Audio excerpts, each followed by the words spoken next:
Worry is a total waste of time. It doesn't change anything. All it does is steal your joy and keep you busy doing nothing. Worry मतलब चिंताएं, चिंता, है ना? ये एक तरीके से समय की पूरी बर्बादी है, क्योंकि ये कुछ भी बदलता नहीं है। सिर्फ चिंता करने से होता क्या है कि आपका जो जॉय है, जो आपकी खुशी है, उसको ये छीन लेता है। And keep you busy doing nothing, और आपको बिजी रखता है। जब आप कुछ नहीं भी कर रहे हैं तब भी आपको ये बिजी रखता है। सीधी सी बात है, ये चीज़ आपने खुद भी नोटिस की होगी कि अगर आप किसी चीज़ के बारे में चिंता करते हैं, ठीक है, और मैं कहूँगा कि बेवजह चिंता करते हैं, तो इससे बदलता तो कुछ है नहीं। आपकी चिंता करने से तो कोई फ़र्क पड़ता नहीं है ना? जो चीज़ जैसी है, जो हालात जैसे हैं, जो कंडीशंस जैसी हैं, वो आपकी चिंता करने से या नहीं करने से बदलेगी तो है नहीं। अगर आप चिंता कर रहे हैं तो होगा तो उससे कुछ नहीं। बस हाँ, ये ज़रूर होगा कि चिंता अगर आप कर रहे हैं और बेवजह कर रहे हैं, तो आपकी जो खुशी है ना, आपका जो एक सुकून है, जो जॉय है, वो ज़रूर छिन जाएगा। और आपको, आप कुछ नहीं कर रहे होंगे तब भी आप व्यस्त रहेंगे, क्योंकि आप चिंता कर रहे हैं।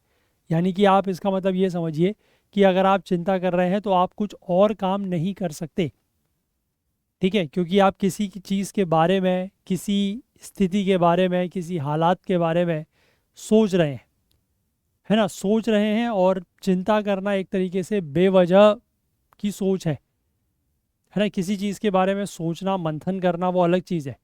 बट चिंता का मतलब है कि किसी चीज़ के बारे में बेवजह, है ना, या ऑन द नेगेटिव साइड, उसके नकारात्मक पक्ष के बारे में सोचना, वो चिंता है, ठीक है? तो इसलिए चिंता जो है वो, उसको कहा गया है कि चिंता चिता समान है, ठीक है? तो चिंता ना करें किसी भी चीज़ को लेकर। जो भी काम है, जो आपको करना है, उसको निश्चिंत होके बिना किसी चिंता के करें।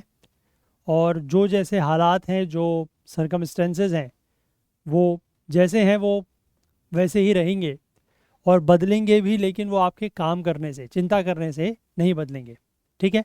तो अगर आपके हाथ में वो चीज़ है, आपके, अगर मतलब इन द योर कैपेबिलिटीज़ अगर वो चीज़ है, तो उसको करने की कोशिश करें। और अगर नहीं है, if it is beyond your capabilities, तो उसके बारे में चिंता करना छोड़ दें, ठीक है? सब कुछ जो है वो अपने आप खुद ब खुद ठीक हो जाएगा। तो हेलो एवरीवन, वेलकम टू ओकुल इंडिया के सबसे अफोर्डेबल लर्निंग प्लेटफॉर्म में आप सभी लोगों का एक बार फिर से बहुत बहुत स्वागत है। 24 सितंबर 2024, ट्यूसडे यानी मंगलवार का दिन, और इंडियन एक्सप्रेस न्यूज़ एनालिसिस की आईना सीरीज लेकर मैं शांतनु सनवाल एक बार फिर से आपके सामने हाजिर हूँ। तो चलिए शुरू करेंगे। और आज के न्यूज़पेपर पर चलने से पहले मैं आप लोगों को एक बार फिर से ये बता दूँ कि हमारे स्टूडेंट्स की रिक्वेस्ट या डिमांड को ध्यान में रखते हुए हमने अपने जो सी सेट लाइव क्लासेस, जो 5 तारीख से बैच शुरू हो रहा है, उसका एनरोलमेंट कुछ दिनों के लिए और बढ़ाया है। और अब इसका एनरोलमेंट जो है वो 28 तारीख तक रहेगा। तो इसके लिए आपको करना क्या है कि नीचे डिस्क्रिप्शन में एक लिंक दिया हुआ है, अगर आप लोग इंटरेस्टेड हैं तो वहाँ पर जाके आप इसकी जो अदर डिटेल्स हैं वो भी चेकआउट कर सकते हैं, और अगर इंटरेस्टेड है तो एनरोल भी कर सकते हैं। लेकिन अब 28 तारीख इसका एनरोलमेंट का लास्ट डेट है, और हो सकता है कि इसके बाद एनरोलमेंट डेट आगे ना बढ़े, ठीक है? तो मैं आप लोगों से रिक्वेस्ट करूंगा कि आप में से जो भी लोग इंटरेस्टेड हैं वो जल्द से जल्द इसमें आप एनरोल कर लें, ठीक है? क्योंकि आप लोगों की ही डिमांड और आप लोगों की रिक्वेस्ट पे ही ये एनरोलमेंट डेट को आगे बढ़ाया गया है, एक्सटेंड किया गया है। अब हो सकता है कि इसके बाद एक्सटेंशन इसमें ना मिले, तो इसलिए रिस्क ना लें, चांस ना लें, और मैं कहूँगा कि इसमें डेफिनेटली आप लोग एनरोल कर लें। और मैं आपको ये गारंटी ज़रूर पहले से देता आया हूँ कि अगर हम लोग सही स्ट्रेटजी के तहत चलेंगे तो 100+ मार्क्स हम लोग सी सेट में आराम से लेके आएंगे, ठीक है? 66 आपको चाहिए होते हैं आउट ऑफ 200, और हम लोग 100 को टारगेट करके चलेंगे कि अगर 100 हमारा आ जाता है तो we are on the very safe side, ठीक है? तो इतनी कोशिश हम लोग इस कोर्स में ज़रूर करेंगे। तो इसलिए इस कोर्स में आपको मेरे साथ जुड़ना होगा, और मैं चाहूँगा कि आप लोग जुड़ें, ज़्यादा से ज़्यादा लोग जुड़ें। और 28 सितंबर तक आप लोग अगर इंटरेस्टेड हैं तो एनरोलमेंट ओपन है, करा सकते हैं। आगे बढ़ने से पहले आप लोगों से एक बार मैं फिर से रिक्वेस्ट करना चाहूँगा कि आप में से जो भी लोग हमारे इन सेशंस को यूट्यूब पर देखते हैं और आपको किसी भी तरीके की हेल्प या मदद मिलती है, तो मैं आप लोगों से रिक्वेस्ट करूंगा सभी लोगों से कि प्लीज़ कुछ ना कुछ कंट्रीब्यूशन अपनी तरफ से करने की कोशिश ज़रूर करें, सो दैट कि थोड़ा बहुत हेल्प हमारी भी होगी एंड डेफिनेटली इसका जो बेनिफिट है वो आप लोगों को ही मिलेगा कि ये जो सेशंस हैं वो यूट्यूब पर लंबे समय तक इसी तरीके से चल पाएंगे। ठीक है, चलिए अब हम लोग आज के न्यूज़पेपर पर चलते हैं और आज के जो आर्टिकल्स हैं उनके ऊपर नज़र डालते हैं। तो ये फ्रंट पेज है। फ्रंट पेज पर आपको बेसिकली एक इमेज दिख रही है। ये दिल्ली की जो नई मुख्यमंत्री बनी है आतिशी, ये वो दिख रही हैं। लेकिन यहाँ पर इन्होंने क्या किया है कि जो मुख्यमंत्री का जो ये होता है दफ्तर, सीएम ऑफिस, वहाँ पर एक कुर्सी लगी हुई है पहले से, जो मुख्यमंत्री की कुर्सी है। इन्होंने उस कुर्सी को ग्रहण नहीं किया, मतलब उस कुर्सी पर नहीं बैठने की बजाय इन्होंने एक दूसरी कुर्सी लगा के ये उस पर बैठी है। ठीक है, अब इनकी तरफ से मतलब आम आदमी पार्टी की तरफ से इसको ऐसा पोर्ट्रे किया जा रहा है कि जिस तरीके से रामायण में भी ये हुआ था कि श्री राम भगवान जब वनवास के लिए गए थे, तो उनके 14 साल के वनवास के दौरान जब अयोध्या का राजपाट भरत के पास था, तो उन्होंने भी किस तरीके से श्री राम के जो चरण पादुकाएं या खड़ाऊ हुआ करती थी उनको सिंहासन पर रख के पूरा राजपाट संभाला था। तो ये उस तरीके के कुछ इन्होंने पोर्ट्रे करने की कोशिश की है आम आदमी पार्टी ने। और ये एक तरीके से आप कह सकते हैं कि एक पॉलिटिकल एंगल है। ठीक है, क्योंकि अभी दिल्ली में चुनाव भी होने हैं 4-5 महीने के बाद, तो ये उन सब चीज़ों को देखते हुए भी एक पॉलिटिकल एंगल यहाँ पर दिख रहा है। ठीक है, तो इसमें कोई ऐसा बहुत खास बात यहाँ पर नहीं है। यहाँ पर एक इम्पॉर्टेंट सुप्रीम कोर्ट का फैसला आया है, उसके बारे में हम लोग एक्सप्लेन पेज पर डिटेल में डिस्कस करेंगे। उसमें यह कहा गया है कि viewing child pornography under POCSO and IT laws, viewing child pornography punishable under POCSO and IT laws. तो सुप्रीम कोर्ट का ये कहना है कि चाइल्ड पोर्नोग्राफी जो होती है उसको देखना, ठीक है, उसमें क्या क्या प्रोविजन सुप्रीम कोर्ट ने बताए हैं कि उसको देखना जो है वो भी पॉक्सो और आईटी लॉज के अंतर्गत क्या है, पनिशेबल है। ठीक है, और यहाँ पर मद्रास हाई कोर्ट का एक ऑर्डर था, उसको सेट असाइड किया है सुप्रीम कोर्ट ने। और क्या क्या यहाँ पर बातें बोली हैं वो हम लोग आगे देखेंगे। ठीक है, इसके बाद यहाँ पर ऐसा कोई बहुत खास न्यूज़ नहीं है। अभी एक न्यूज़ यहाँ पर छोटी सी है जो आप चाहें तो नोट डाउन कर सकते हैं, but as such generally UPSC के एग्ज़ाम्स में ऐसी न्यूज़ नहीं पूछी जाती है, बट हाँ और जगह पूछी जा सकती है। जो अभी 97th एकेडमी अवार्ड्स या जिनको ऑस्कर्स कहा जाता है, उनमें भारत की तरफ से एक फिल्म को भेजा गया है जिसका नाम है लापता लेडीज़। ठीक है, ये आप नाम याद रख सकते हैं कि 97th ऑस्कर अवार्ड्स के लिए जो फिल्म भारत की तरफ से भेजी गई है उसका नाम है लापता लेडीज़। ठीक है, किरण राव डायरेक्टेड मूवी है लापता लेडीज़। और इसके कंटेंशन में एक मूवी और थी, मतलब इसके कंपटीशन में आपको याद होगा कुछ समय पहले हमने एक मूवी का जिक्र किया था, दैट इज़ उसका नाम यहाँ पर आगे दिया गया है, वो जिसको एक गोल्डन ग्लोब अवार्ड या कोई एक अवार्ड मिला था, आई होप आपको याद होगा। ठीक है, यहाँ पर उसका नाम दिया गया है, मेरे को एग्जैक्टली उसका नाम याद नहीं है। हाँ, that is all we imagine as light. ठीक है, all we imagine all we imagine as light, इसकी भी चांसेस थी, इसकी भी पॉसिबिलिटीज़ थी कि इसको भी शायद भेजा जा सकता है, बट इसको ना भेजते हुए यहाँ पर लापता लेडीज़ जो है वो भारत की तरफ से ऑस्कर में एंट्री पाने वाली मूवी बन गई है। तो अब इसको अवार्ड मिलेगा नहीं मिलेगा वो अभी कुछ समय के बाद जब ऑस्कर अवार्ड की घोषणा होगी तब पता लगेगा। ठीक है, आई होप क्लियर है बात। चलिए इसके बाद हम लोग आगे बढ़ेंगे। बीच के पेजेस में कोई खास यहाँ पर न्यूज़ नहीं है, not even in the ideas and this page your explained पे या आइडियाज़ और एडिटोरियल पेज पर। तो यहाँ पर बेसिकली मैंने आपको बताया कि एक्सप्लेन पेज पे हम लोग 3 आर्टिकल डिस्कस करेंगे। एक आर्टिकल तो वही है चाइल्ड पोर्नोग्राफी लॉ को किस तरीके से सुप्रीम कोर्ट ने और ज़्यादा मजबूत या स्ट्रेंथन किया है।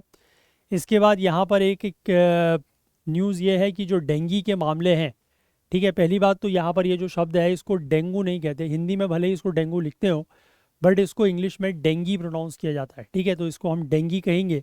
कि डेंगी के केसेस जो हैं वो इस साल क्यों बढ़े हैं उसके बारे में बात होगी। और इसके बाद साउथ अमेरिका में जो हालात है वो बड़े ख़राब है, ड्रॉट के जैसे हालात बने हुए हैं। डिफॉरेस्टेशन मतलब जंगल कट रहे हैं और क्लाइमेट चेंज इसके पीछे कारण हो सकता है। तो साउथ अमेरिका क्यों जल रहा है, why South America is burning, तो इस आर्टिकल के ऊपर भी हम लोग बात करेंगे। ठीक है, बाकी ऐसा यहाँ पर और कोई ख़ास बात नहीं है। प्रधानमंत्री मोदी ने जो है वो जो टेक कंपनी के सीईओज़ हैं उनके साथ एक मीटिंग की है, और ये बात हुई है कि किस तरीके से भारत जो है वो 2029 से पहले विश्व की तीसरी सबसे बड़ी अर्थव्यवस्था, third largest economy of the world बन सकता है। तो उसी में इन्होंने ये बात की है कि किस तरीके से जो बड़ी बड़ी टेक कंपनीज़ है वो इस अवसर का फ़ायदा उठाएं, इस मौके का फ़ायदा उठाएं और भारत के साथ वहाँ पर मतलब इन्वेस्टमेंट्स वगैरह करें, वहाँ पर जो है वो कंपनी सेटअप करें और वहाँ पर बिजनेसेस को बढ़ाएं। तो उस तरीके की बातें यहाँ पर जो है वो जो ग्लोबल टेक कंपनीज़ के सीईओज़ हैं उनके साथ यहाँ पर प्रधानमंत्री मोदी की एक मुलाकात हुई है। ठीक है, तो आई होप आप बात समझ गए, और अब हम ये 3 आर्टिकल्स जो यहाँ पर दिए गए हैं इनको लेकर के करके डिस्कस करते हैं। ठीक है, just give me a minute.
तो एक एक करके इन आर्टिकल्स को देखते हैं। सबसे पहला आर्टिकल है कि how supreme court strengthened child pornography law. ठीक है, देखो यहाँ पर चाइल्ड पोर्नोग्राफी को लेकर जो लॉ है उसको और ज़्यादा मजबूत या टाइटन यहाँ पर सुप्रीम कोर्ट ने किया है। और सुप्रीम कोर्ट ने मंडे यानी कि कल के दिन ये कहा है कि दैट इवन व्यूइंग पजेसिंग, बड़े ध्यान से सुनिएगा, इंपॉर्टेंट आर्टिकल है, कि that even viewing, possessing and not reporting such content is punishable under the protection of children from sexual offences act regardless of whether it is shared और transmitted further.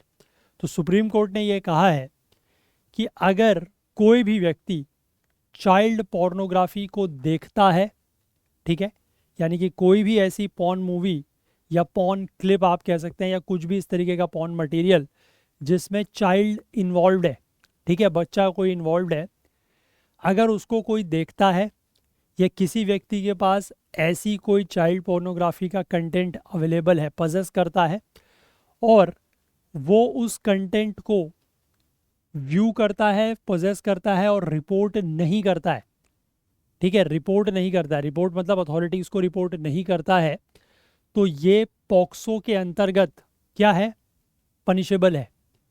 ठीक है, तो पॉक्सो के अंतर्गत ऐसा करने में भी उस व्यक्ति को क्या हो सकती है, सज़ा हो सकती है। ठीक है, भले ही वो उस कंटेंट को शेयर कर रहा हो या नहीं कर रहा हो। ठीक है, अगर किसी व्यक्ति ने कोई इस तरीके की पॉर्न क्लिप या कोई पॉर्न मटेरियल उसके मोबाइल पे है, या उसने देखा है, ठीक है, या उसने देखा है या उसके पास अवेलेबल है, उसने डाउनलोड किया हुआ है, उसके मोबाइल में अवेलेबल है, और वो उसको रिपोर्ट नहीं करता, ठीक है, भले ही वो उस चीज़ को, उस मटेरियल को आगे या उस कंटेंट को आगे किसी को शेयर कर रहा हो, ट्रांसमिट कर रहा हो या नहीं कर रहा हो, लेकिन फिर भी वो पॉक्सो के अंतर्गत पनिशेबल है। ठीक है, यहाँ तक बात समझ गए। अब इसमें आगे लिखा है कि इन डूइंग सो, जब ये फैसला सुप्रीम कोर्ट ने सुनाया, तो ऐसा करने में सुप्रीम कोर्ट ने मद्रास हाई कोर्ट का एक फैसला था, इस साल की शुरुआत में मद्रास हाई कोर्ट ने एक फैसला दिया था, जहां पर सिंगल जज की बेंच ने एक क्रिमिनल प्रोसीडिंग, एक 28 साल के लड़के या एक 28 साल के आदमी के खिलाफ क्रिमिनल प्रोसीडिंग्स जो है उनको क्वैश कर दिया था। उस व्यक्ति ने बेसिकली किया क्या था कि 2 पोर्नोग्राफिक वीडियोस जिसमें बच्चे इन्वॉल्व थे उसको अपने मोबाइल पर डाउनलोड किया था। तो उसके खिलाफ जो क्रिमिनल प्रोसीडिंग्स चल रही थी, जो आपराधिक कार्रवाई चल रही थी, उसको मद्रास हाई कोर्ट के सिंगल जज की बेंच ने क्वैश कर दिया था, मतलब उस क्रिमिनल प्रोसीडिंग्स को ख़त्म कर दिया था। ठीक है, तो इस फैसले को यहाँ पर सुप्रीम कोर्ट ने एक तरीके से पलटा है। अब यहाँ पर सुप्रीम कोर्ट ने जो फैसला सुनाया है वो 200 पेज का जजमेंट है, और बेंच में जस्टिस DY चंद्रचूड़ और जस्टिस JB पारदीवाला थे। उन्होंने स्ट्रिक्ट इंटरप्रिटेशन किया है of what constitute an offence of storage of child pornography. ठीक है, स्टोरेज ऑफ चाइल्ड पोर्नोग्राफी का जो अपराध है, जो ऑफेंस है, उसमें क्या चीज़ आती है, उसका यहाँ पर बहुत स्ट्रिक्ट तरीके से इंटरप्रिटेशन किया गया है। अब what is the law in question, तो कौन सा लॉ जो है जिसके ऊपर यहाँ पर सवाल उठ रहा है, तो बेंच ने यहाँ पर पॉक्सो एक्ट का जो सेक्शन 15 है, ठीक है, section 15 of the POCSO act, इसका इंटरप्रिटेशन किया है। और ये पॉक्सो एक्ट जो है, पॉक्सो एक्ट का सेक्शन 15 ये डील करता है with the punishment for storage of pornographic material involving child, कि कोई भी ऐसा पोर्नोग्राफिक मटेरियल जिसमें बच्चा शामिल हो, उसके स्टोरेज को लेकर क्या पनिशमेंट है। ठीक है, ऐसा सेक्शन 15 बात करता है पॉक्सो एक्ट का। ओरिजिनली ये प्रोविजन जो था was restricted to cases where a person stored child pornographic material for commercial purposes. पहले बेसिकली जब ये एक्ट बना था, ठीक है, पॉक्सो एक्ट बेसिकली कब का है आपको पता होना चाहिए, होगा भी आप लोगों को आई थिंक पता। पॉक्सो एक्ट जो है वो ओरिजिनली 2012 का एक्ट है। ठीक है, तो जब ये एक्ट बना था तो इसमें क्या लिखा गया था कि ये जो प्रोविज़न है सेक्शन 15 का, उसमें ये था कि ये सिर्फ ऐसे मामलों तक ही रेस्ट्रिक्टेड था जहाँ पर कोई व्यक्ति चाइल्ड पोर्नोग्राफिक मटेरियल या चाइल्ड पोर्नोग्राफिक कंटेंट को स्टोर करता है कॉमर्शियल पर्पस के लिए। ठीक है, कि मतलब उसके मोबाइल वगैरह में है या किसी भी और मटेरियल में है, और वो उसको आगे किसी को शेयर करेगा, किसी को ट्रांसमिट करेगा, है ना, या किसी को उस तरीके का मटेरियल बेचेगा, तो सिर्फ कॉमर्शियल पर्पस तक के लिए ही इस एक्ट के प्रोविजंस पहले रेस्ट्रिक्टेड थे। अब लेकिन 2019 में फिर अमेंडमेंट हुआ, और उसमें जो पॉक्सो एक्ट है उसको अमेंड करके 3 connected offences under section 15(1), 15(2) and 15(3) ये यहाँ पर जो है वो इंट्रोड्यूस किए गए। और इसमें जो ग्रेड्स ऑफ पनिशमेंट है, इंक्रीजिंग ग्रेड्स ऑफ पनिशमेंट है, शुरुआत वाले में यानी कि सेक्शन 15(1) में सिर्फ फाइन की बात है। उसके बाद सेक्शन 15(2) जो है वो 3 साल की सज़ा की बात करता है, और सेक्शन 15(3) जो है वो 5 साल के जेल सेंटेंस की बात करता है। अब यहाँ पर जो ये 3 दिए गए हैं ना, ये सेक्शन 15(1), 15(2) और 15(3) ही है। ठीक है, इसमें सबसे पहला लिखा है 15(1) के अंतर्गत एनी पर्सन, कोई भी व्यक्ति जो स्टोर करता है या पजेस करता है pornographic material in any form involving a child. ठीक है, जो स्टोर करता है या पजेस करता है pornographic material any form involving a child. अच्छा, यहाँ पर एक चीज़ का ध्यान रखना कि हम ऐसे पोर्नोग्राफिक मटेरियल की बात नहीं कर रहे हैं जिसमें एडल्ट्स इन्वॉल्व है, ठीक है। हम सिर्फ ऐसे पोर्नोग्राफिक मटेरियल की बात कर रहे हैं जिसमें कोई बच्चा शामिल है, ठीक, ये बात ध्यान रखना। तो कोई भी ऐसा व्यक्ति जो कोई भी ऐसा पोर्नोग्राफिक मटेरियल जिसमें कोई बच्चा इन्वॉल्व है उसको स्टोर या पजेस करता है, लेकिन fails to delete or destroy or report the same to the designated authority as may be prescribed with an intention to share or transmit child pornography, ठीक है। तो अगर कोई भी व्यक्ति जो किसी भी तरीके का pornographic material involving a child को स्टोर या पजेस करता है, लेकिन उसको डिलीट या डिस्ट्रॉय नहीं करता है और जो डेजिग्नेटेड अथॉरिटी है उनको रिपोर्ट नहीं करता है, और उस व्यक्ति की इंटेंशन हो सकती है कि वो उस चाइल्ड पोर्नोग्राफी को शेयर करेगा, उस कंटेंट को, उस मटेरियल को या ट्रांसमिट करेगा, तो उसको बेसिकली शुरुआत में आई थिंक 5,000 रुपये का फ़ाइन है, और अगर दूसरी बार वो इस तरीके की हरकतें करता है तो उसके ऊपर फिर 10,000 रुपये का फ़ाइन है, ठीक है। Section 15(1) of the POCSO act. इसके बाद दूसरा जो सेक्शन है सेक्शन 15(2), वो कहता है एनी पर्सन हु स्टोर्स और possesses pornographic material in any form involving a child for transmitting or propagating or displaying or distributing in any manner at any time except for the purpose of reporting as may be prescribed or for use as evidence in the court। तो कोई भी व्यक्ति जो किसी भी pornographic material involving a child को store या possess करता है, और किस लिए स्टोर या पजेस कर रहा है, ट्रांसमिट करने के लिए या प्रोपोगेट करने के लिए या डिस्प्ले करने के लिए या डिस्ट्रीब्यूट करने के लिए, ठीक है, किसी भी समय पर, except for the purpose of reporting, यानी कि अगर उसने किसी व्यक्ति ने ऐसा कोई मटेरियल स्टोर या पजेस करके अपने पास रखा है और उसने इसलिए रखा हुआ है कि या तो वो उसको रिपोर्ट करेगा, ठीक है, या फिर वो उसको कोर्ट में एज एन एविडेंस यूज़ करेगा, तो बात अलग है। बट इसके अलावा अगर वो उस मटेरियल को ट्रांसमिट करने के लिए, प्रोपोगेट करने के लिए, डिस्ट्रीब्यूट करने के लिए या डिस्प्ले करने के लिए यूज़ मतलब पजेस या स्टोर कर रहा है, तो उसको फिर सज़ा होगी। और इसमें आई थिंक शुरुआती सज़ा 3 साल की और एक्सटेंडेड अप टू अगर सेकेंड टाइम करता है तो 5 साल है, ठीक है। इसके बाद तीसरा पॉइंट है section 15(3), any person who stores and possesses pornographic material in any form involving a child for commercial purpose। अगर कॉमर्शियल पर्पस के लिए स्टोर या पजेस करता है पोर्नोग्राफिक मटेरियल जिसमें चाइल्ड इन्वॉल्व है, तो उसमें आई थिंक 5 साल की सज़ा है, ठीक है। शुरुआती 5 साल है फर्स्ट टाइम, और सेकेंड टाइम ऑफेंडर है तो इस can be extended up to 7 years, ठीक है। अब देखो यहाँ पर कोर्ट का जो वर्डिक्ट है जिसको जस्टिस पारदीवाला ने ऑथर किया है, उसमें यह कहा गया है कि ये जो ऑफेंसेज हैं दीज आर इनकोएड ऑफेंसेज। इनकोएड ऑफेंसेज का मतलब होता है दैट आर इन एंटिसिपेशन और preparation for committing a further criminal act, ठीक है। मतलब ये इस तरीके के ऑफेंसेज हैं जिससे आगे जाके कोई और अलग तरीके का या कोई दूसरा क्रिमिनल एक्ट जो है वो कमिट हो सकता है, ठीक है। तो उस तरीके के ऑफेंसेस को कहा जाता है इनकोएड एक्ट। अब कोर्ट का यहाँ पर यह कहना है कि section 15 was not limited to punishing the sharing or transmitting of child pornographic material and could even be used to punish the intent to commit such an act। यानी कि सेक्शन 15 जो है वो सिर्फ इस लिमिट तक नहीं है, ठीक है, वो सिर्फ इस बात तक लिमिटेड नहीं है कि सिर्फ चाइल्ड पोर्नोग्राफिक मटेरियल को शेयर या ट्रांसमिट अगर किया जा रहा है तो सिर्फ उसी को पनिश किया जाएगा, ठीक है। लेकिन सेक्शन 15 का इस्तेमाल इसलिए भी हो सकता है कि अगर इस तरीके के एक्ट कमिट करने की कोई इंटेंशन भी है, मतलब कोई व्यक्ति जो चाइल्ड पोर्नोग्राफी मटेरियल उसके पास है, अगर वो उसको ट्रांसमिट या शेयर कर रहा है तो वो अपराध है ही है।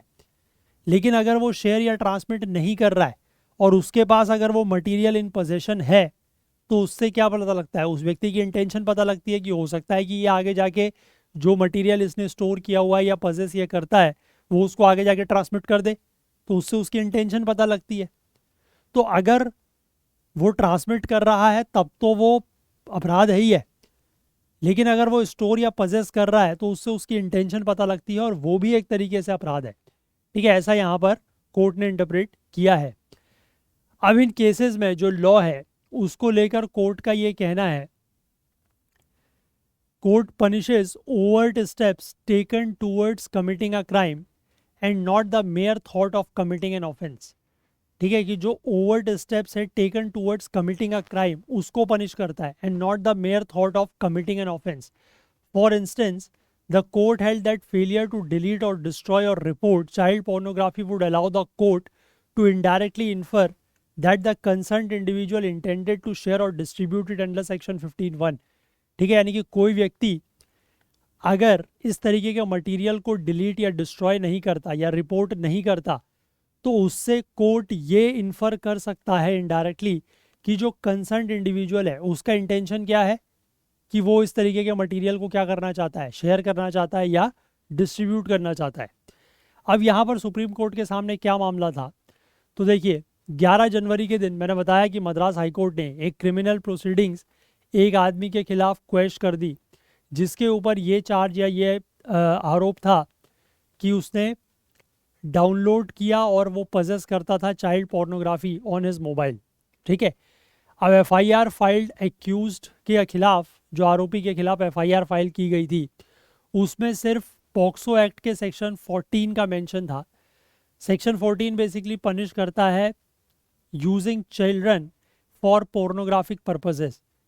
ठीक है, उसमें मतलब सेक्शन 14 जो है पॉक्सो एक्ट का, उसमें किस बात को लेकर पनिशमेंट है कि अगर आप पोर्नोग्राफिक पर्पसेस के लिए बच्चों का इस्तेमाल कर रहे हैं तो। और सेक्शन बाद में बेसिकली उसको उस व्यक्ति की जो एडिशनल चार्जशीट थी उसमें सेक्शन 15 जो है उसके अंतर्गत भी ऑफेंसेस एक्ट किए गए।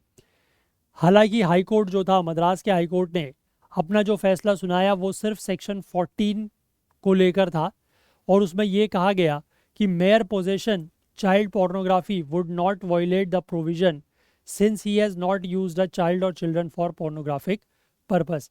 तो यहाँ पर मद्रास हाई कोर्ट ने ये कहा कि अगर उस व्यक्ति के पास चाइल्ड पोर्नोग्राफी का कोई मटेरियल है तो वो सेक्शन 14 के प्रोविजन को वायलेट नहीं करता, क्योंकि मद्रास हाई कोर्ट ने अपना फैसला section 14 of the POCSO act के अनुसार सुनाया था कि अगर कोई व्यक्ति सिर्फ चाइल्ड पोर्नोग्राफी को पोजेस करता है तो वो section 14 of the POCSO act के प्रोविजन को वायलेट नहीं करता, क्योंकि उसने किसी भी तरीके से किसी बच्चे या बच्चों का इस्तेमाल पोर्नोग्राफिक पर्पस के लिए नहीं किया है। और सेक्शन 14 यही कहता है, सेक्शन 14 में पनिशमेंट इसी बात को लेकर है कि अगर आप किसी बच्चे या बच्चों का इस्तेमाल पोर्नोग्राफिक पर्पस के लिए करते हैं तो। ठीक है, हालांकि मैंने बताया कि बाद की चार्जशीट में सेक्शन 15 के अंतर्गत ऑफेंसेस को भी एक्ट किया गया, बट हाई कोर्ट ने अपना फैसला जो है वो सिर्फ सेक्शन 14 के आधार पर सुनाया। अब इसके बाद the court also held that the offences under the POCSO act could only be made out if the accused had transmitted or published the material and there was no evidence to suggest that this took place। और court ने यह भी कहा कि POCSO act के अंतर्गत जो offences हैं वो सिर्फ तभी हो सकते हैं, मतलब उन ऑफेंसेस को तभी माना जा सकता है अगर एक्यूज्ड ने इस तरीके का कोई मटेरियल ट्रांसमिट किया हो या पब्लिश किया हो। लेकिन ऐसा कोई भी एविडेंस या सबूत नहीं है जो इस बात को प्रूव कर सके कि उस व्यक्ति ने जो है वो मटेरियल को ट्रांसमिट या पब्लिश किया हो। तो यहाँ पर अब सुप्रीम कोर्ट ने क्या कहा, supreme court expanded the definition of possession in child pornography cases. जो पोजेशन वर्ड है उसकी डेफिनेशन को सुप्रीम कोर्ट ने थोड़ा सा और एक्सपेंड किया। इसी तरीके से सुप्रीम कोर्ट जो है वो अलग अलग लॉज को इंटरप्रेट करता है। तो यहाँ पर जो डेफिनेशन है पोजेशन वर्ड की उसको एक्सपेंड किया गया चाइल्ड पोर्नोग्राफी केसेस में, और उसमें यह कहा गया कि where the individual may not have physical possession of child pornographic material but they have the power to control the material in question and the knowledge of exercise of such control. ठीक है, तो court ने यहाँ पर यह कहा कि जहाँ पर किसी इंडिविजुअल के पास फिजिकल पोजेशन अगर चाइल्ड पोर्नोग्राफिक मटेरियल का नहीं भी है, बट उसके पास ये पावर है कि वो जो मटेरियल सवालों में है उसको कंट्रोल करने की उसके पास पावर है, और उसके पास नॉलेज है कि वो इस तरीके का कंट्रोल एक्सरसाइज कर सकता है। अब कोर्ट ने इस चीज़ को जो है वो टर्म दिया कंस्ट्रक्टिव पोजेशन, और ये कहा कि व्यूइंग, डिस्ट्रीब्यूटिंग और displaying such material would still amount to it being in the accused possession under section 15। यानी कि अगर वो व्यक्ति सिर्फ व्यू कर रहा है, देख रहा है, डिस्ट्रीब्यूट कर रहा है या डिस्प्ले कर रहा है, तो वो भी सेक्शन 15 के अंतर्गत जो पोजेशन वर्ड है उसमें शामिल होगा, तो इसीलिए उसकी डेफिनेशन जो है इस तरीके से एक्सपेंड की गई है। अभी यहाँ पर इन्होंने कुछ इलस्ट्रेशन से बातें समझाई है, वो भी हम देखेंगे। तो जस्टिस पारदीवाला ने कुछ इलस्ट्रेशंस यहाँ पर दिए हैं इस तरीके के पोजेशन को लेकर। तो ऑन व्यूइंग चाइल्ड पोर्नोग्राफी को लेकर उन्होंने कहा कि से फॉर इंस्टेंस कि मान लीजिए कोई व्यक्ति है जिसका नाम है ए, ठीक है, वो रूटीनली वॉच करता है child pornography over the internet, कि वो इंटरनेट पर रूटीनली उसकी आदत है कि वो चाइल्ड पोर्नोग्राफी देखता है इंटरनेट पे, ठीक है, लेकिन but never downloads and stores the same in his mobile. वो व्यक्ति इंटरनेट पे देख रहा है, ऑनलाइन देख रहा है, लेकिन वो कभी भी डाउनलोड या स्टोर नहीं करता इस तरीके के मटेरियल को, ना तो वो डाउनलोड करता है और ना ही वो अपने मोबाइल में स्टोर करता है, वो सिर्फ ऑनलाइन देख रहा है। तो ऐसी स्थिति में जो ए व्यक्ति है would still be said to be in possession of such material.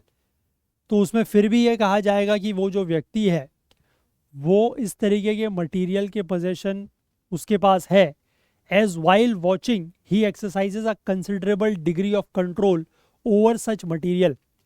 ठीक है, क्योंकि जिस समय वो व्यक्ति उस मटेरियल को देख रहा था तो उस समय उस व्यक्ति के पास उस मटेरियल को लेकर कंट्रोल था। अब किस तरीके के कंट्रोल की यहाँ पर बात की गई है? Over such material including but not limited to sharing, कि उस समय वो उस चीज़ को शेयर कर सकता था, ठीक है। Control of deleting and larging such material, है ना, वो उसको जूम वगैरह कर सकता था। Changing the volume, volume change कर सकता था, वॉल्यूम कम ज़्यादा कर सकता था। तो इस तरीके का कंट्रोल उस व्यक्ति के पास था।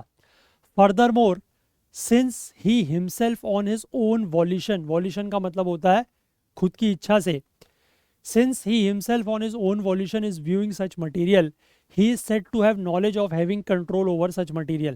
और वो अपनी इच्छा से क्योंकि इस तरीके का मटेरियल देख रहा है तो ये कहा जा सकता है कि उसके पास ये नॉलेज है कि वो इस तरीके के मटेरियल के ऊपर उसका कंट्रोल है, ठीक है। तो मतलब आप इस बात को समझिए कि अगर आपके मोबाइल में, मतलब किसी व्यक्ति के मोबाइल में डाउनलोडेड है, वो तो अपराध है ही है, देखना भी अपराध है, ठीक है, देखना भी अपराध है, ये चीज़ ध्यान रखिएगा। इसके बाद यहाँ पर लिखा है another illustration dealt the responsibility of an individual who receives child pornography unwittingly from an external source.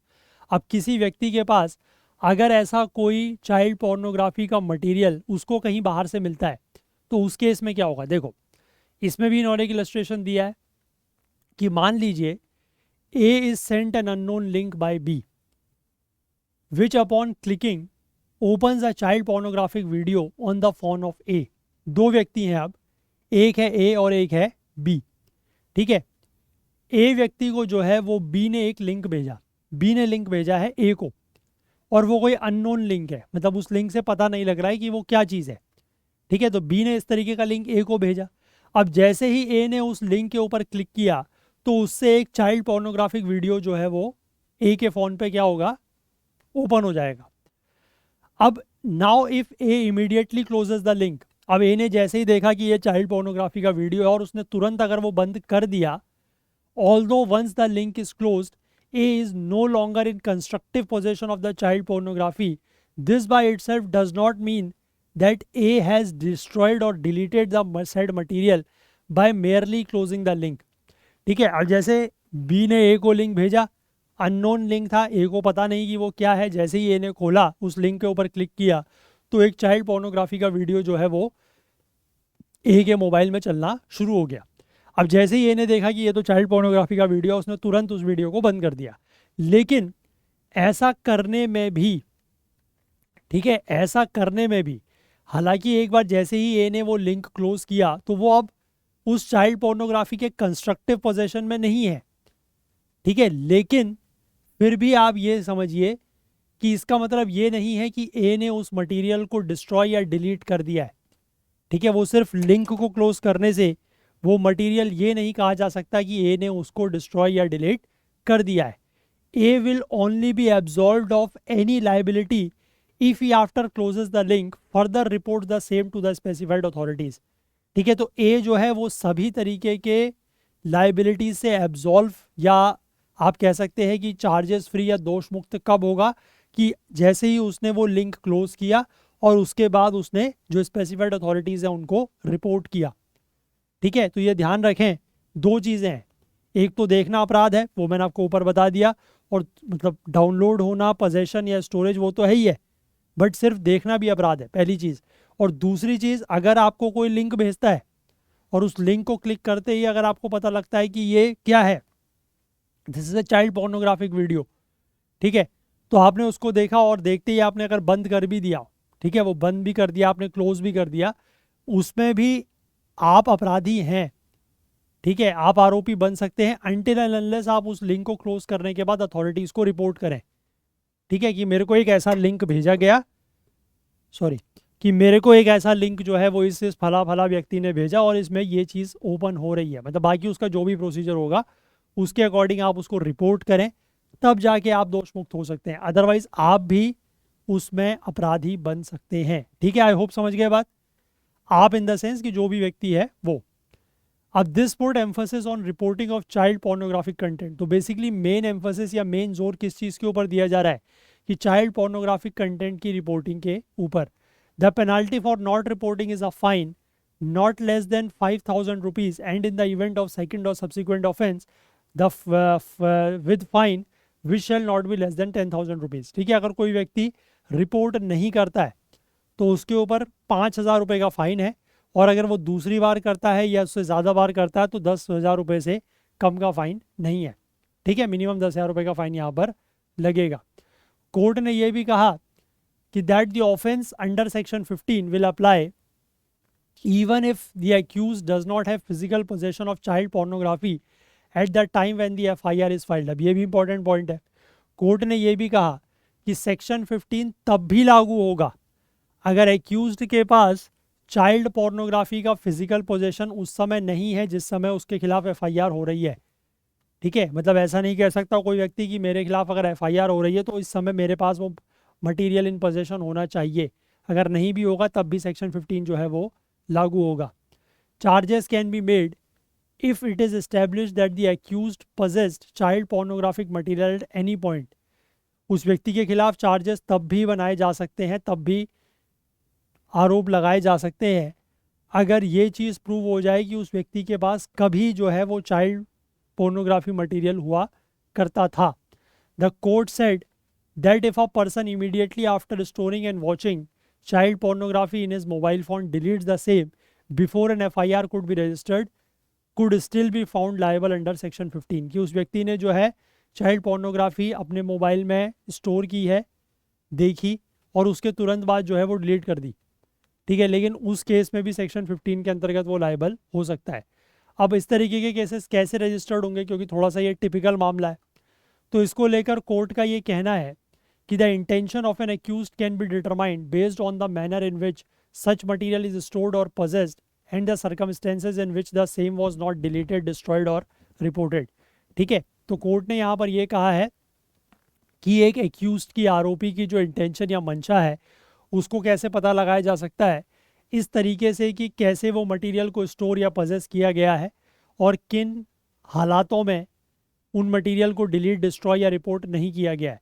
In action से और सर्कमस्टेंसेस से कोर्ट ये डिटरमाइन कर लेगा that is the mens rea. Mens rea मतलब होता है the intention of the accused. The court also cautioned the police and courts from limiting their inquiry to one of subsections under section 15। तो उसमें यह कहा है कि जो कोर्ट्स हैं और जो पुलिस हैं वो अपनी इंक्वायरी को सिर्फ सेक्शन 15 की एक सबसेक्शन तक लिमिट ना रखें। Even if an offence under one subsection is not made out, the court held that the police and courts must not jump to the conclusion that there was no offense at all. Instead, the police must see if an offense has been made out in one of the other subsection, कि अगर किसी एक subsection के आधार पर मान लीजिए police जांच कर रही है और उसको लगा कि नहीं इस सबसेक्शन में तो के अंतर्गत तो कुछ नहीं ऐसा लग रहा है, तो तुरंत इस कंक्लूजन पर या इस नतीजे पर नहीं पहुंचना है कि कोई अपराध नहीं हुआ है, ठीक है, दूसरे सबसेक्शन के अंतर्गत जो है वो जांच अपनी करनी है। तो ऐसा यहाँ पर कोर्ट ने पुलिस वगैरह को भी डायरेक्शंस दिए हैं, ठीक है। अब यहाँ से इम्पॉर्टेंट बात ये आप लोगों के लिए भी बड़ी इंपॉर्टेंट बन जाती है, और इस बात को, इस इंफॉर्मेशन को आप लोग अपने दोस्तों तक, अपने कलीग्स तक, अपने फैमिली तक भी इस बात को ट्रांसमिट करें, ठीक है, इस बात को पहुँचाएं कि चाइल्ड पोर्नोग्राफी सिर्फ मटेरियल पजेस करना, डाउनलोड करके रखना, वो तो अपराध है ही है, वो तो पहले से भी था। लेकिन यहाँ पर जो सुप्रीम कोर्ट का इंटरप्रिटेशन है, उसके बाद ये कहा गया है कि व्यूइंग, ठीक है, कि सिर्फ अगर आप उसको देख रहे हैं तो भी वो अपराध है। ठीक है, डाउनलोड नहीं भी कर रहे हैं, ऑनलाइन देख रहे हैं, तब भी वो अपराध है।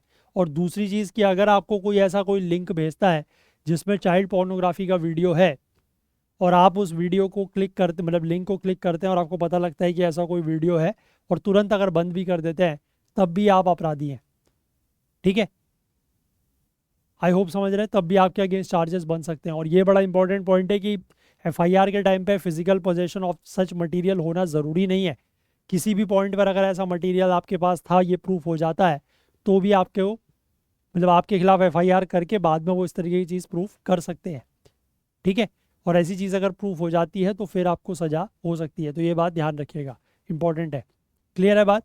तो इसीलिए मैं चाहूँगा कि ये बातें आप लोग अपने साथ में, फ्रेंड सर्कल में, अपने फैमिली में पहुँचाएँ, क्योंकि ये इंपॉर्टेंट इशू है। और मैं एक चीज़ और भी कहना चाहूँगा कि अगर इस तरीके के मटेरियल का आपको कहीं से पता लगता है, या आपको कोई इस तरीके का कोई लिंक भेजता है, तो ये आपकी जिम्मेदारी होनी चाहिए, है ना, एक रिस्पॉन्सिबल सिटीजन या एक जिम्मेदार नागरिक होने के नाते, कि आप उसको जो भी स्पेसिफाइड अथॉरिटीज़ हैं उनको ज़रूर रिपोर्ट करें। ठीक है, क्योंकि रिपोर्टिंग ही मेन, जो आप कह सकते हैं, इसका इलाज है। क्योंकि चाइल्ड पोर्नोग्राफी रोकने के लिए बेसिकली रिपोर्टिंग जितनी ज़्यादा होगी, उतना ज़्यादा ये अपराध रुक सकता है। ठीक है, आई होप आप बात समझ गए। चलिए, इसके बाद हम लोग नेक्स्ट आर्टिकल के ऊपर चलेंगे, बात करेंगे कि why dengue cases have surged this year. ठीक है, मैंने पहले ही कहा कि इस वर्ड को जो है आज से हम लोग डेंगू नहीं कहेंगे, इट्स अ डेंगी। ठीक है, इंग्लिश में इसको डेंगी कहा जाता है। अब यहाँ पर यह लिखा गया है कि इस साल क्यों केसेस बढ़ रहे हैं। तो भारत में भी इस साल केसेस बढ़ रहे हैं, है ना, और कई सारे केसेस जो हैं वो दुनिया में, जैसे ब्राज़ील और बाकी साउथ अमेरिकी देशों में भी देखा गया है कि वहाँ पर भी सबसे ज़्यादा प्रभावित इस साल डेंगू की वजह से हुआ है। वर्ल्ड हेल्थ ऑर्गेनाइजेशन या डब्ल्यूएचओ या विश्व स्वास्थ्य संगठन का जो डेटा है वो ये कहता है कि number of dengue cases have been increasing year on year, यानी कि साल दर साल अगर हम देखें तो डेंगू के जो मामले हैं वो बढ़ रहे हैं। ठीक है, यहाँ पर आप देख सकते हैं नंबर ऑफ केसेस मिलियंस में दिखाए गए हैं, कि जो केसेस हैं वो लगातार पिछले कुछ सालों से साल दर साल केसेस जो है वो बढ़ रहे हैं। ठीक है, अब इसके बाद डेंगू होता क्या है। ये एक वायरल इन्फेक्शन है जो कि एडिस एजिप्टी नाम के मस्कीटो या मच्छर से फैलता है। ज़्यादातर पीपल जिनमें इन्फेक्शन होता है तो उनमें किस तरीके के सिम्टम्स देखने को मिलते हैं। ठीक है, सिम्टम्स बेसिकली या लक्षण जो है वो इसी तरीके के हैं। फीवर आएगा, बुखार रहेगा, सीवियर हेडेक, ठीक है, सर दर्द होगा, मसल और जॉइंट में पेन्स होगा, नौसिया होगा, ठीक है, मतलब वो जो जिसको कहते हैं मितली आना या सर घूमना, चकराना, उस तरीके की चीज़ें होंगी। वॉमिटिंग हो सकती है, आँखों के पीछे पेन हो सकता है, और कुछ रैशेस वगैरह हो सकते हैं। और कुछ सीवियर अगर केसेस हो जाएं तो उनमें इंटरनल ब्लीडिंग भी हो सकती है, और अगर इसको सही समय पर और सही तरीके से मैनेज नहीं किया गया तो डेथ भी हो सकती है। पिछले 2 दशकों में 10 फोल्ड इंक्रीज़ हुआ है रिपोर्टेड केसेस में, जो रिपोर्टेड मामले आए हैं उनमें 10 गुना इंक्रीज़ हुआ है। ऐसा लांसेट में एक एडिटोरियल पब्लिश हुआ है, उसमें ये चीज़ लिखी गई है, और उसमें ये भी लिखा गया है कि ये फिगर भी एक अंडर एस्टिमेट हो सकता है। ठीक है, क्योंकि सारे के सारे केसेस वगैरह रिपोर्ट भी नहीं होते हैं, तो मतलब 10 गुना इंक्रीज़ हुआ है, लेकिन फिर भी एक अंडर एस्टिमेट हो सकता है। इन सब चीज़ों की वजह से ये डेंगू जो है, that becomes the only infectious disease for which annual mortality is rising. ठीक है, तो डेंगू एक ऐसी इन्फेक्शियस डिजीज़ बन जाती है, एक ऐसी संक्रामक बीमारी बन जाती है जिसके केस में एनुअल मोर्टेलिटी बढ़ रही है, मतलब सालाना जो मृत्यु दर है वो बढ़ रही है। अब how many people have been infected this year, अब इस साल कितने लोग जो है वो प्रभावित हुए हैं। More than 12 million cases. ठीक है, 12 मिलियन का मतलब हो गया 1 करोड़ 20 लाख के आसपास लोग जो है, उससे ज़्यादा लोग प्रभावित हुए हैं, इन्फेक्टेड हुए हैं, और लगभग 7,000 के आसपास डेथ्स जो है वो ग्लोबली रिकॉर्ड की गई हैं। अगस्त महीने तक का डेटा है ये, डब्ल्यूएचओ के ग्लोबल डेंगू सर्विलांस का डेटा है। और पिछले साल की अगर हम बात करें तो पिछले पूरे साल में 5,27,5.27 मिलियन केसेस आए थे, मतलब लगभग 52 लाख के आसपास, 53 लाख के आसपास आप केसेस कह सकते हैं, और जो अपने आप में एक रिकॉर्ड था। और उससे पहले पिछले एक दशक में अगर आप देखेंगे तो हर साल जो है वो लगभग 2 से 3 मिलियन के आसपास केसेस आते थे।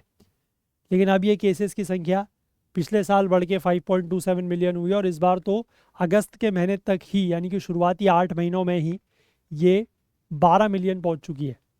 ठीक है, अब एक्सपर्ट्स का यहाँ पर ये कहना है कि 2024 का जो रिकॉर्ड नंबर है वो भी एक अंडर काउंट हो सकता है।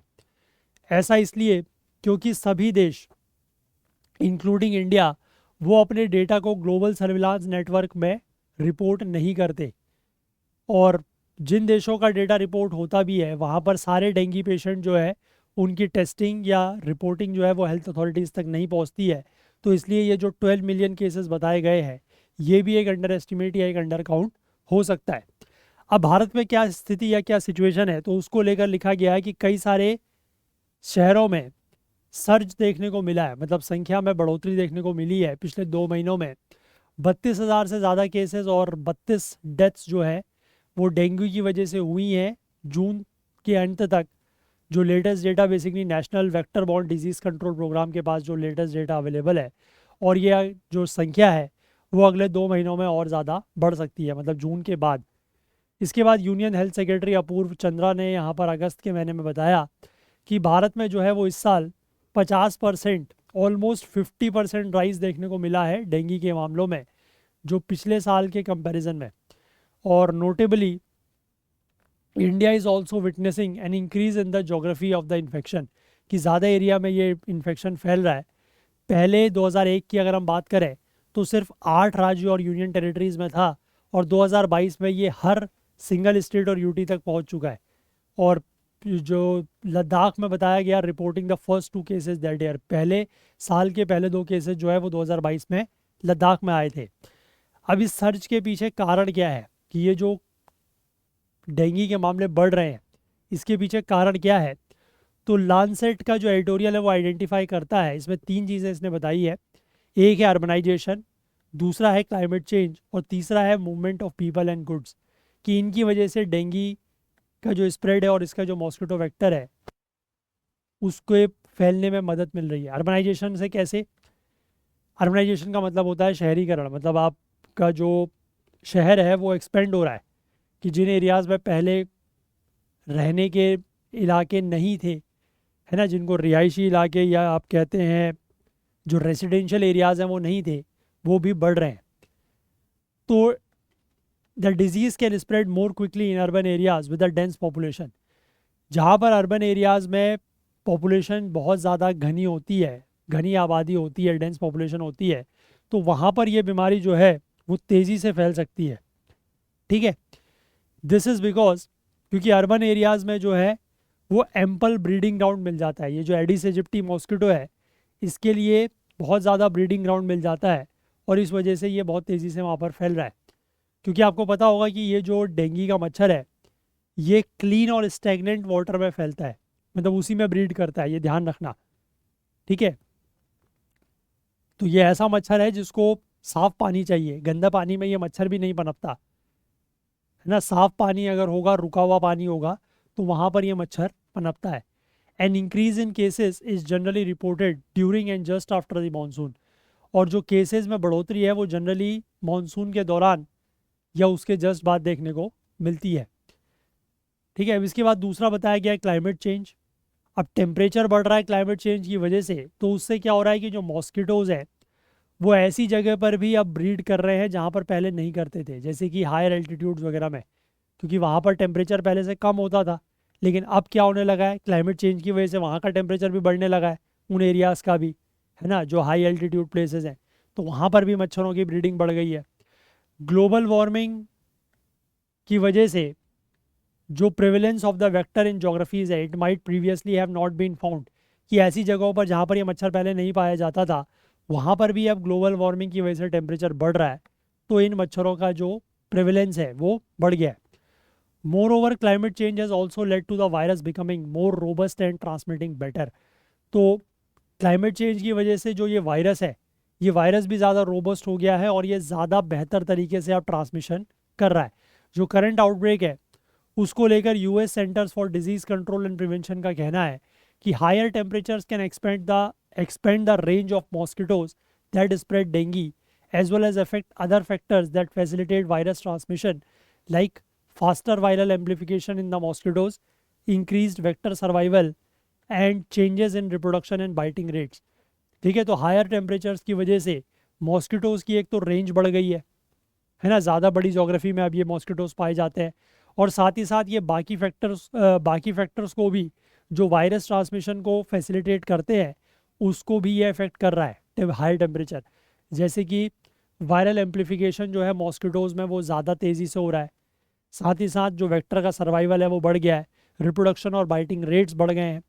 तो इन सब चीज़ों में जो बदलाव है वो कहीं ना कहीं ग्लोबल वार्मिंग, क्लाइमेट चेंज और उसके तहत होने वाले हायर टेम्परेचर की वजह से हो रहा है। इसके बाद मूवमेंट ऑफ पीपल को लेकर ये लिखा गया है कि the global movement of people and goods has in general led to a greater spread of infections that these people carry with them. कि जो लोगों का मूवमेंट और सामान का जो मूवमेंट हो रहा है उसकी वजह से भी इन्फेक्शन बढ़ रहा है, क्योंकि ये लोग भी इसको कैरी करते हैं।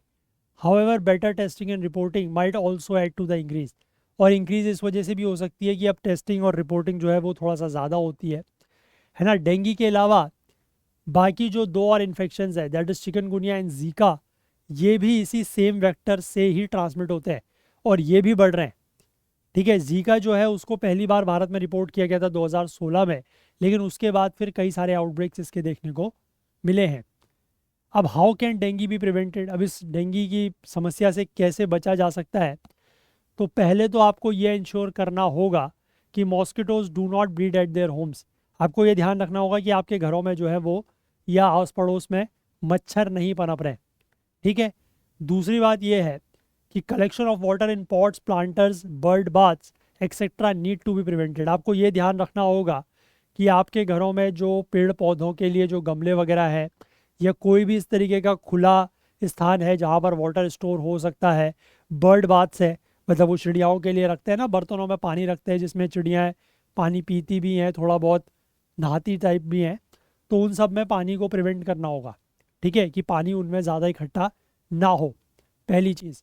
दूसरी चीज़ ये है कि people need to protect themselves against mosquito bites, कि आपको मच्छर के काटने से बचना होगा। ये एडिस इजिप्टी मॉस्किटो जो है वो दिन के समय पर काटता है ना, ये आपको ध्यान रखना है।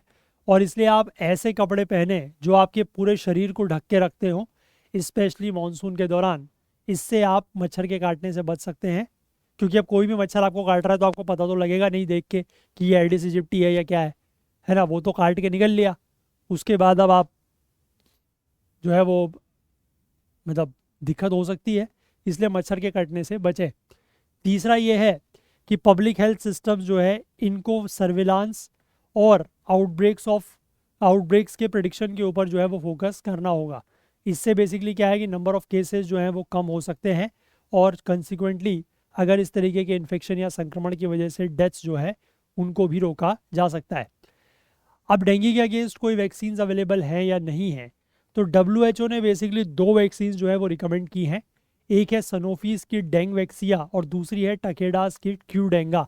लेकिन इन दोनों ही वैक्सीन्स को भारत में अप्रूवल जो है वो नहीं मिला है। तो भारत जो है वो कई सारी वैक्सीन्स, खुद की वैक्सीन्स के ऊपर काम कर रहा है, कुछ फॉरेन इंस्टीट्यूट के साथ कोलैबोरेट करके भी। और दो जो अभी सबसे ज़्यादा एडवांस स्टेज में हैं उनमें से एक है सीरम इंस्टीट्यूट की, जिसने genetically engineered weekend virus from the national institute of allergy and infectious disease को लेकर बनाया है। और दूसरी जो है वो इसी वायरस की है जिसको पेनेशिया बनेटेक बायोटेक के द्वारा डेवलप किया जा रहा है। तो भारत अभी खुद की वैक्सीन्स बना रहा है, बट WHO ने दो वैक्सीन जो है उनको अप्रूवल दिया हुआ है। एक है ये दैट इज़ डेंग वैक्सिया और दूसरी है क्यूडेंगा, लेकिन भारत में इसको अप्रूवल नहीं मिला है। ठीक है, तो वैक्सीन्स वगैरह अवेलेबल है globally but not in India. India जो है वो अभी भी अपना डेवलप करने की कोशिश कर रहा है। ठीक है, तो ये भी आप आर्टिकल आई होप समझ गए। साइंस एंड टेक में आप इसको लेंगे हेल्थ इशू के अंतर्गत। और ये वाला आर्टिकल तो आपको पॉलिटी में ही लेना पड़ेगा, क्योंकि लॉस को लेकर अलग से कोई टॉपिक ऐसा आप लोगों के सिलेबस में है नहीं। तो इसको आप लोग पॉलिटी में ही लेंगे। इसके बाद हम लोग ये वाला आर्टिकल देखते हैं, drought, deforestation and climate change, why South America is burning. अब साउथ अमेरिका जो है वो पिछले 2 दशकों में अपना सबसे बुरा फॉरेस्ट फायर का सीजन जो है वो विटनेस कर रहा है। ठीक है, और यहाँ पर जितने भी आग की घटनाएं हुई हैं, जंगल में जो आग लगी है उसकी घटनाओं में रिकॉर्ड देखने को मिला है 11 सितंबर तक। जो सैटेलाइट का डेटा एनालाइज किया गया है ब्राज़ील की research space research agency INPA के द्वारा, उसने इस साल 3,46,112 3,46,112 फायर स्पॉट्स जो हैं वो स्पॉट किए हैं साउथ अमेरिका के टोटल 13 देशों में। और 2007 के 3,45,322 के कंपैरिजन में ये एक रिकॉर्ड है। अब सिचुएशन कितने ख़राब है, हालात कितने ख़राब है, तो उसको लेकर ये लिखा गया है कि इस साल की शुरुआत से ही अमेज़न का जो रेन फॉरेस्ट है वहाँ पर बहुत ज़्यादा फायर हो रही है। ठीक है, जिसमें ब्राज़ील, पेरू, बोलीविया, कोलंबिया और बाकी देश जो हैं वो भी उसकी जद में है, मतलब उससे घिरे हुए हैं। Millions of areas of forest are currently burning across South America. कई सारे ऐसे फॉरेस्ट का मिलियंस ऑफ एरियाज है जो क्या हो रहा है, मिलियंस ऑफ एकड़्स है, सॉरी मिलियंस ऑफ एकड़ ऑफ फॉरेस्ट है जो वहाँ पर जल रहा है साउथ अमेरिका में। और सबसे ज़्यादा जो प्रभावित हुआ है देश, दैट इज़ ब्राज़ील। ठीक है, पूरा का पूरा आपको पता है कि साउथ अमेरिका की सबसे बड़ी कंट्री भी है and home to 60% of all the currently burning fires in the region. 60% जो फायर है वो ब्राज़ील में ही लगी हुई है। एक ब्राज़ीलियन NGO है दैट इज़ मैप बायोमास, ये दिखाता है that fires have burn more than 11 million hectares of land between January and August this year. ठीक है, 11 मिलियन हेक्टेयर की जो ज़मीन है वो यहाँ पर लगभग जल चुकी है। और इसको अगर हम इंडिया से कंपेयर करें तो ये इंडिया के जो उत्तराखंड है यहाँ का, उसका लगभग दुगने से ज़्यादा एरिया ही है। ठीक है, इतना यहाँ पर फॉरेस्ट लगातार जल चुका है। इसके बाद 6 वास्ट इकोसिस्टम में से जो 3 इकोसिस्टम है दैट इज़, एक तो अमेजन हो गया, एक है Cerrado that is world's most biodiverse savanna, और एक है पेंटेनल वेटलैंड्स। ये सबसे ज़्यादा या बहुत ज़्यादा प्रभावित हुए हैं। अब ब्राज़ील के बाद सबसे ज़्यादा तो ब्राज़ील प्रभावित हुआ है, उसके बाद Bolivia, highest number of fire जो है वो इस महीने बोलीविया में देखने को मिली है। मोर देन 3.8 मिलियन हेक्टेयर्स जो जंगल है इस देश का और ग्रासलैंड जो है वो डैमेज हो चुके हैं। और बोलीविया के बाद फिर जो स्थिति है वो पेरू, अर्जेंटीना, पैराग्वे, यहाँ सब में भी देखने को मिल रही है। अब इन फायर्स की वजह से, इन वाइल्ड फायर्स की वजह से जो धुआं निकल रहा है वो कई सारे देशों के आसमान में फैल रहा है। और जो टॉक्सिक क्लाउड है 10 मिलियन स्क्वायर किलोमीटर तक फैल चुका है। यूनाइटेड स्टेट्स के पूरे एरिया से भी ज़्यादा के एरिया में ये फैल चुका है। ठीक है, मतलब कंपैरिजन किया गया है। अब यहाँ पर इसके बाद कुछ साइंटिस्ट वगैरह जो हैं या एक्सपर्ट्स, इनका कहना है कि there has been a progressive decline in air quality in cities. ठीक है, अब एयर क्वालिटी में तो स्थिति ख़राब होगी, ऑब्वियस सी बात है, जहाँ पर इतनी ज़्यादा आग लग रही है वहाँ पर एयर क्वालिटी तो ख़राब होगी। तो Brazil, northern Argentina, Bolivia, Paraguay and eastern Uruguay में अगर हम देखें तो एयर क्वालिटी जो है वो सिग्निफिकेंटली ख़राब हुई है। अब एयर क्वालिटी ख़राब हुई है तो ऑब्वियस सी बात है कि इतना ज़्यादा धुआं है, इतनी ज़्यादा आग लग रही है तो विजिबिलिटी भी कम है। तो poor visibility for several days due to dense smoke cloud and black rain, that is precipitation that turns dark because of the mixture of ash and soot. ये भी देखने को मिल रहा है कि विजिबिलिटी भी बहुत ख़राब है वहाँ पर। ठीक है, क्योंकि वहाँ पर धुआं बहुत ज़्यादा है और जो बारिश हो रही है वो भी ब्लैक रेन हो रही है। ब्लैक रेन बेसिकली इसलिए हो रही है क्योंकि अब जब इतना ज़्यादा धुआं है और बारिश पड़ रही है तो बारिश की वजह से बारिश में ऐश यानी कि राख और सूट जो है वो मिल रहा है, उसकी वजह से वो डार्क हो रही है। अब एयर क्वालिटी रिसर्चर जो है INPA में, INPE, उसमें उन्होंने ये कहा है कि exposure to the smoke will drive up the number of people seeking hospital treatment for respiratory issues and may cause thousands of premature deaths. कि अगर इतने ज़्यादा स्मोक से लोग एक्सपोज होते हैं तो ऑब्वियस सी बात है कि लोगों की संख्या जिनको हॉस्पिटल ट्रीटमेंट की ज़रूरत है रेस्पिरेटरी इश्यूज़ के लिए वो बढ़ेगी और इससे असामयिक मौत जो है यानी कि प्रीमेच्योर डेथ्स जो है वो भी हो सकती हैं। अगर वाइल्ड फायर के स्मोक को इनहेल किया जाता है तो इससे लगभग साउथ अमेरिका में 12,000 के आसपास इमेच्योर डेथ्स या अर्ली डेथ्स जो है वो हर साल होती है। अब वाई इज़ दिस हैपनिंग, अब ऐसा हो क्यों रहा है, इतनी ज़्यादा यहाँ पर आग क्यों लग रही है? तो हर साल साउथ अमेरिका जो है वो हाई नंबर ऑफ ब्लेजेस, मतलब इस तरीके की आग की घटनाएं अगस्त से अक्टूबर के बीच में होती है, जो यहाँ का वाइल्ड फायर सीज़न है। इस दौरान जैसे यहाँ भी इंडिया में भी अगर मैं बात करूँ, तो जो वाइल्ड फायर्स हैं, है ना, वो जो आपका ये मई जून अप्रैल का महीना होता है, मतलब जब से गर्मियाँ शुरू होती है तब से लेकर जब तक मानसून सीज़न नहीं शुरू होता, जब तक बारिश नहीं होती है, तब तक यहाँ भी बहुत ज़्यादा देखने को मिलती है। ठीक है, और ख़ासकर कुछ कुछ एरियाज़ ऐसे हैं, जैसे उत्तराखंड की अगर मैं बात करूँ, तो यहाँ के फॉरेस्ट बहुत ज़्यादा प्रोन है और यहाँ पर वाइल्ड फायर्स की घटनाएं होती भी बहुत ज़्यादा है। ठीक है, अब यहाँ पर इन्होंने ये लिखा है कि ड्यूरिंग दिस टाइम, यानी कि इस समय पर फार्मर्स जो है वो इंटेंशनली अपने जो लैंड वगैरह है उनको भी जला देते हैं, मतलब वही जो जैसे यहाँ पर होता है स्टबल बर्निंग, उस तरीके का, to cultivate them and most often fire escape into the forest. तो उस समय वो जलाते हैं तो उसकी वजह से भी फायर जो है वो जंगलों तक पहुँच जाती है। हालांकि इस साल का जो सीज़न है has been particularly bad due to several reasons, तो कई सारे कारणों की वजह से इस साल का जो ये सीज़न रहा है वाइल्ड फायर का, ये बहुत ज़्यादा बुरा रहा है। अब यहाँ पर इन्होंने बताया कि the continent is currently experiencing one of its worst droughts on record. तो यहाँ पर इस साल जो है वो बहुत ज़्यादा सूखा पड़ा है।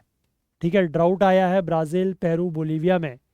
ब्राज़ील में लगभग 59% of the country is facing drought condition, और अमेजन बेसिन की जो रिवर्स हैं उनका भी जल स्तर काफ़ी कम हो गया है। और ये सारी चीज़ें बेसिकली इस साल की शुरुआत में जो एल नीनो इवेंट था उसकी वजह से हुआ है ना, वो भी मतलब एक उसके पीछे कारण है, और उसकी वजह से जो फायर्स वगैरह है वो बढ़ गई हैं। इसके बाद डिफॉरेस्टेशन बहुत ज़्यादा हो रहा है, स्पेशली अमेज़न में। अभी आपको याद होगा कुछ दिनों पहले हमने एक आर्टिकल डिस्कस किया था जिसमें ये बताया गया था कि 40% ऑफ द अमेज़न जो है वो अनप्रोटेक्टेड है। ठीक है, मतलब उसके उस फॉरेस्ट के 40% का कहीं पर कोई प्रोटेक्शन नहीं हो रहा है। तो प्रोटेक्शन नहीं हो रहा है तो वहाँ पर फिर इस तरीके की डिफॉरेस्टेशन वाली एक घटनाएं होती है। तो इसकी वजह से भी वाइल्ड फायर्स बढ़ रहे हैं, क्योंकि clearing the land creates more opportunities for blazes to spread. क्योंकि अगर ज़मीन खाली होती है ना, पेड़ वगैरह नहीं है, तो जो ये आग की लपटें हैं ये बहुत तेज़ी से फैलती हैं। ठीक है, एविडेंस ये सजेस्ट करते हैं that deforestation itself is responsible for regional changes in weather patterns that have resulted in larger and more severe droughts that make forest more susceptible to fire। कि एविडेंस यहाँ पर ये बताते हैं कि डिफॉरेस्टेशन जो है वही इस तरीके के रीजनल चेंजेस, जो वेदर पैटर्न में रीजनल चेंजेस आए हैं उसके लिए रिस्पॉन्सिबल है, और जिसकी वजह से ज़्यादा यहाँ पर सूखा पड़ रहा है, और जिसकी वजह से जंगल जो है वो और ज़्यादा आग के ससेप्टेबल हो रहा है, मतलब आग के लिए प्रोन हो रहा है। The crisis has been made worse by global warming. अब ये जो समस्या है ये ग्लोबल वार्मिंग से और ज़्यादा ख़राब हो गई है स्थिति। यहाँ पर वर्ल्ड वेदर एट्रीब्यूशन एक इंटरनेशनल ग्रुप ऑफ साइंटिस्ट है, इन्होंने एक स्टडी में ये पाया कि climate change is the main culprit behind the ongoing drought in south America. कि साउथ अमेरिका में जो अभी ये सूखा पड़ रहा है इसके पीछे जो मुख्य कल्प्रिट है या आरोपी है वो कौन है, मतलब इसके पीछे जो मुख्य कारण है वो क्या है, क्लाइमेट चेंज। इसमें यह कहा गया है कि rising temperatures made the drought 30 times more likely, drove extreme high temperatures and contributed to lower rainfall. कि टेम्परेचर बढ़ने की वजह से ही जो ड्राउट है, सूखा पड़ने के चांसेस 30 गुना बढ़ गए। Extreme weather temperature, high temperatures यहाँ पर हुआ, और इसकी वजह से ही बारिश जो है वो कम पड़ी। अब आगे क्या होगा, अब it remains unclear if the number of wild Fyers in south America will further rise this year. अब इस साल ये नंबर ऑफ वाइल्ड फायर्स की घटनाएं और ज़्यादा बढ़ेंगी या क्या होगा, ये कहना अभी अनसर्टेन है। टिपिकली अक्टूबर में जो है वो यहाँ पर बारिश आ जाती है, बट इसको लेकर भी कोई सर्टेनिटी नहीं है।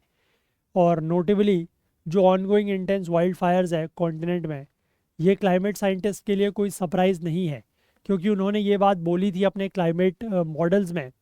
ठीक है, वो इसको 20 साल से या उससे ज़्यादा से प्रेडिक्ट करते आ रहे हैं कि एक्सट्रीम वेदर इवेंट्स जैसे कि ड्रॉट, वाइल्ड फायर्स और फ्लड जो है ये आने वाले समय में और ज़्यादा वर्स होंगे, और ज़्यादा ख़राब स्थिति होगी, क्योंकि ग्लोबल टेम्परेचर जो है वो लगातार बढ़ रहे हैं। ठीक है, तो ये ग्लोबल वार्मिंग, क्लाइमेट चेंज, ये बहुत ज़्यादा ख़राब स्थिति आने वाले सालों में ला सकते हैं। अभी भी स्थिति खराब ही है और इस तरीके की घटनाओं को देख के हमें लग रहा है कि हम उस स्थिति में पहुंच चुके हैं या दुनिया उस स्थिति में पहुंच चुकी है कि जहां से हालात खराब होने शुरू हो गए। लेकिन आने वाले समय में क्योंकि ग्लोबल वार्मिंग और क्लाइमेट चेंज जो है इसके ऊपर अगर काबू नहीं पाया गया, ठीक है, अगर टेम्परेचर्स कंट्रोल करने के ऊपर ध्यान नहीं दिया गया, ये कहा गया कि 1.5 बढ़ रहा है या 2 डिग्री सेल्सियस बढ़ रहा है तो क्या ही फ़र्क पड़ता है अगर ये सोच या ये अप्रोच रखी गई तो आने वाले समय में जो हालात हैं, जो स्थितियां हैं, वो बहुत ज़्यादा ख़राब हो जाएंगी। आई होप आप इस बात को समझ पा रहे हैं।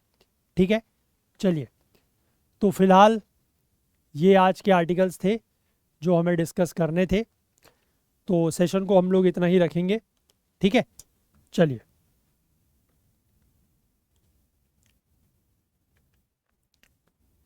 तो जाने से पहले मैं आप लोगों को हमारी जो प्रीलिम्स 2025 की टेस्ट सीरीज़ है उसके बारे में अगर बताना चाहूँ, तो अगर आप लोग टेस्ट सीरीज़ में एनरोल करना चाहें तो जिसमें आपको तीनों सेक्शंस मिलते हैं, जनरल स्टडीज़, करंट अफेयर्स और सी सेट, ये आपको इंग्लिश में मिल जाएगी टेस्ट सीरीज़। 91 टेस्ट हैं, 5300 MCQs मिलेंगे, 849 रुपीज़ में है सिर्फ। इसके बाद अगर आप लोग सिर्फ जनरल स्टडीज़ या करंट अफेयर्स की लेना चाहते हैं तो 699 में मिल जाएगी। अगर आप सिर्फ जनरल स्टडीज़ की लेना चाहते हैं तो 449 में, सिर्फ करंट अफेयर्स की लेना चाहते हैं तो 299 में, और सिर्फ सी सेट के 10 फुल लेंथ टेस्ट आप लेना चाहते हैं तो ओनली एट 249। ये सारे के सारे जो भी टेस्ट सीरीज़ वगैरह हैं ये आपको हमारे वेबसाइट और ऐप पर लिस्टेड मिल जाएंगी।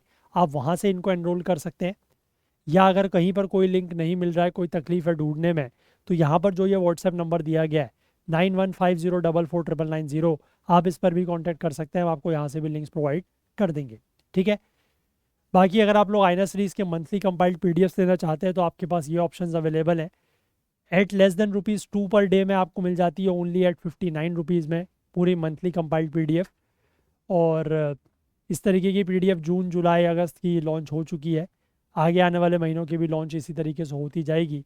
और अगर आप ज़्यादा महीनों की लेना चाहते हैं तो 16 महीने की पीडीएफ अगले साल के मेंस एग्ज़ाम तक के लिए आपके पास रहेगी, ओनली एट 680 रुपीज़।